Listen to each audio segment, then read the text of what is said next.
Professor, eu quero trazer um pouco mais essa questão agora para uns termos que estão mais, vamos dizer assim, próximos da realidade de quem tem como instrumento de legitimação desse Israel antigo, como um povo hebreu, a Bíblia. Então, assim, nós temos registros arqueológicos, registros de cultura material acerca dos apirus, acerca dos sachus ou chassus, acerca dos ixus e outros povos nomenclaturados ali na região do Levante e regiões próximas. Mas esse nome hebreu, a gente parece, né, que nós só encontramos esse nome na própria Bíblia hebraica, que nós chamamos de Antigo Testamento. E o que eu acho que destoa muito do discurso de muitas pessoas religiosas, até de representantes do Estado de Israel, o próprio Netanyahu já fez discursos usando o termo hebreu. Só que este termo hebreu, do ponto de vista histórico, nós só temos ele, vamos dizer assim, mencionado aparentemente na Bíblia. Então, como que eu vou legitimar uma ancestralidade? E olha que eu nem vou perguntar, nem perguntei, melhor dizendo, ainda sobre Abraão, que eu também vou perguntar. Como que eu vou legitimar a minha ancestralidade que está vinculada a uma herança de uma terra e uma identidade a um chamado povo hebreu como existente, se nós não temos nada que historicamente ou materialmente venha apontar assim, não, essa categoria de pessoas no passado que se denominavam hebreus existiram. Existiram assim como os ixus, assim como os chassus, assim como os apirus. Muito pelo contrário, nós já vimos até acadêmicos tentarem mostrar que poderia ser os hebreus, os apirus, e não eram. O próprio Joséfo chega a especular que os hebreus poderiam ser os antigos ixus, e não eram. A recente obra do professor Daniel Flame acerca do tetragrama, do Yahweh, do Javé, que na verdade é Iavá, ele irá também demonstrar, falar um pouco que tentou-se fazer essa identificação, mas também sem sucesso, porque o chasso é muito bem especificado, as regiões a qual eles eram nômades. Existiu ou não existiu esse povo hebreu no Israel antigo no passado? Porque a partir disso, eu já vou colocar uma outra pergunta. Ok. Vamos lá, pessoal. Primeira coisa que a gente deve entender, e o professor Carlos colocou de forma muito concisa, é que, do ponto de vista da nossa análise sobre a história de um povo, nós trabalhamos com fontes. Ok? Fontes. O historiador trabalha com fontes.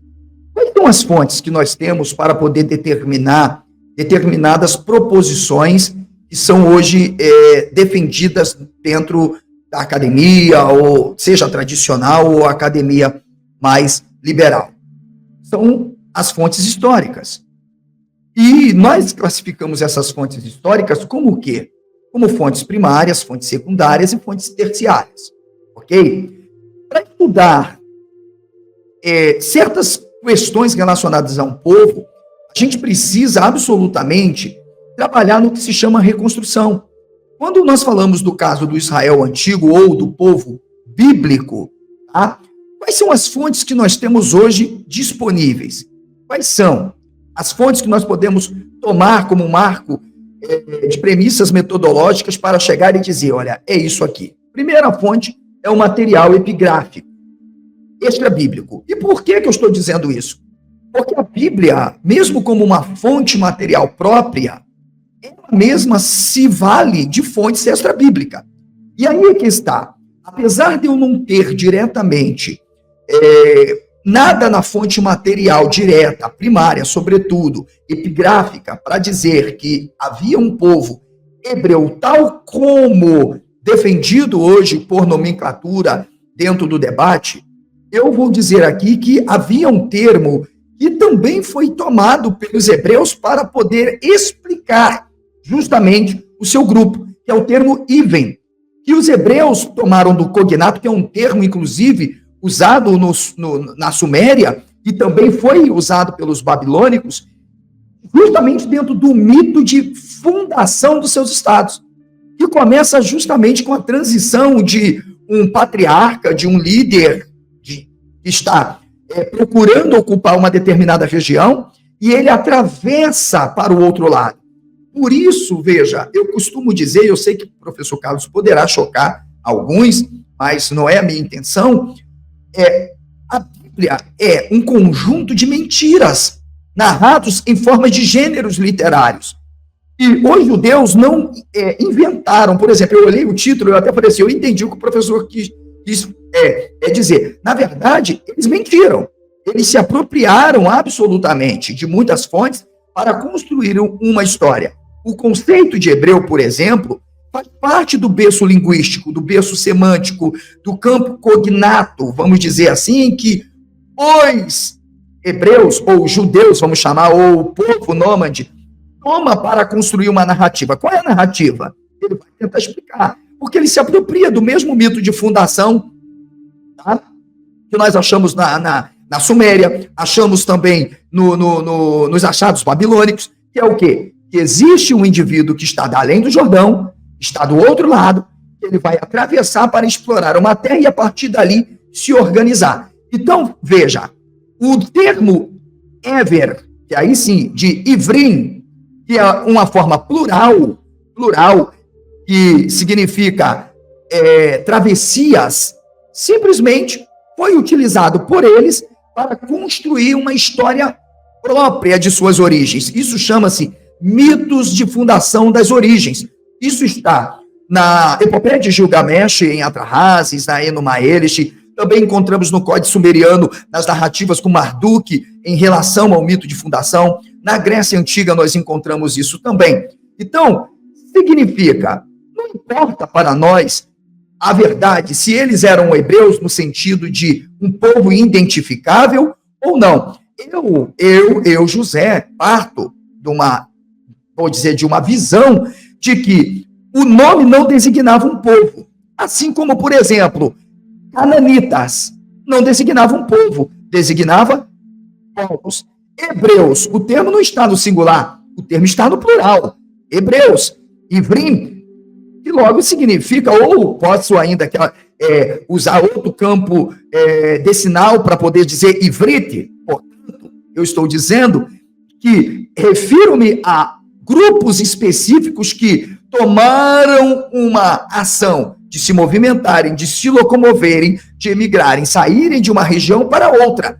Logo, observe, nós quando falamos de Ivrim, não estamos falando propriamente, professor Carlos, eu avento essa hipótese, tenho defendido ela, mesmo não prestando hoje um doutorado ou um mestrado na área, mas se hoje eu tivesse que defender, defenderia com muita propriedade, sem qualquer vaidade, é apenas a referência a povos, assim como cananitas referia-se àqueles palestinos, veja, hoje, nomenclaturamente falando, que estavam ali dentro de todo aquele contexto da bacia mediterrânea, que ligava tanto o norte da África, o Egito, até, inclusive, ali o épico do Golã, ou da península de Golã, no Líbano. Portanto, veja, nós temos um termo que é empregado para designar exclusivamente povos, e isso não significa propriamente que tenham sido judeus ou o chamado Israel, pois hebreus era uma designação dada exclusivamente para todo e qualquer indivíduo que, de alguma forma,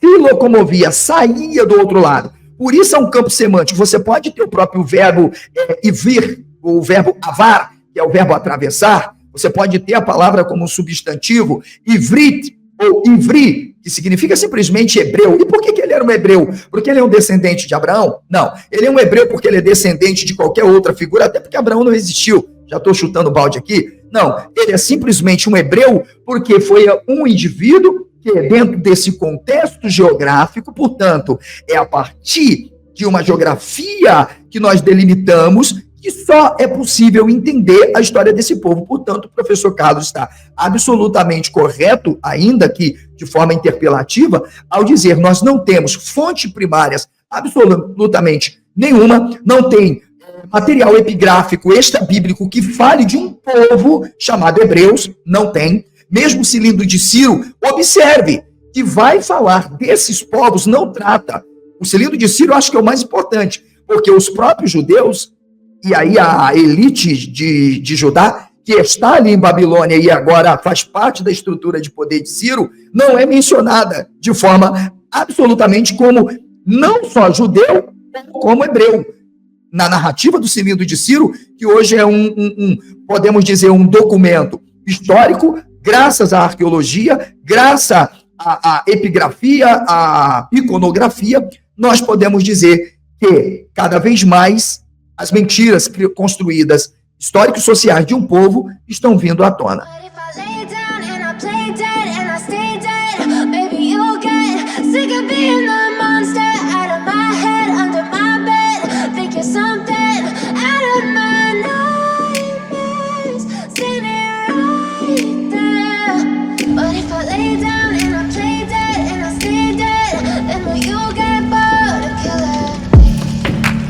Silhouettes of you are like a taunt. Never really know just what you want.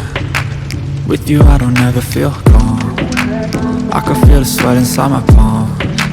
Play with me like cats and a string. You don't understand the pain it brings. You don't ever